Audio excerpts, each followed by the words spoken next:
ಆದ್ರೆ ಮೂಲ ಈ ತರ ಕೆಲಸ ಮಾಡ್ಲಿಕ್ಕೆ ಬೇಕಾದವರು ಒಂದಷ್ಟು ಜನ ಕಾರ್ಯಕರ್ತರು ಬೇಕು. ಅವರನ್ನು ನಿರ್ಮಾಣ ಮಾಡ್ಲಿಕ್ಕೆ RSS ಅಂದ್ರೆ ಶಾಖೆಯನ್ನು ಪ್ರಾರಂಭ ಮಾಡಿದ್ರು. ಮೊದಲು ವಾರಕ್ಕೆ ಒಂದ್ ದಿವಸ ಸೇರ್ತಾ ಇದ್ರು. ಆಮೇಲೆ ಪ್ರತಿ ದಿವಸ ಸೇರಿದ್ರು. ಅದು ಅಭ್ಯಾಸ ಪ್ರಾರಂಭ ಆಯ್ತು.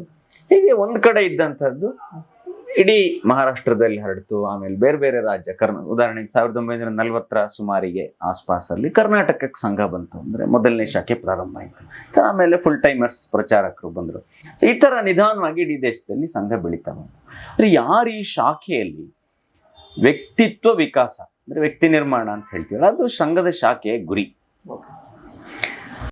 ಒಬ್ಬ ವ್ಯಕ್ತಿ ಬೆಳೆಯೋದು ಅಂತ ಹೇಳಿದ್ರೆ ಅವನು ಶಾರೀರಿಕವಾಗಿ ಅಂದ್ರೆ ಸ್ವಲ್ಪ ಗಟ್ಟಿ ಇರಬೇಕು, ಶಾರೀರಿಕ ದೃಢತೆ ಇರಬೇಕು, ಜೊತೆಗೆ ಒಂದು ಬೌದ್ಧಿಕವಾಗಿ ಅವನು ವಿಕಾಸ ಆಗ್ಬೇಕಂದ್ರೆ ಅವನಿಗೆ ವಿಷಯದ ಬಗ್ಗೆ ಅಂದ್ರೆ ನಮ್ಮ ಇತಿಹಾಸನೋ ಸಂಸ್ಕೃತಿನೋ ಅಥವಾ ಫಿಲಾಸಫಿ, ಹಿಂದೂ ಧರ್ಮ ಅಂದ್ರೆ ಏನು ಅದ್ರ ಬಗ್ಗೆ ಸ್ಪಷ್ಟತೆ, ಅವ್ರಿಗೆ ಒಳ್ಳೆ ತಿಳುವಳಿಕೆ ಇರಬೇಕು.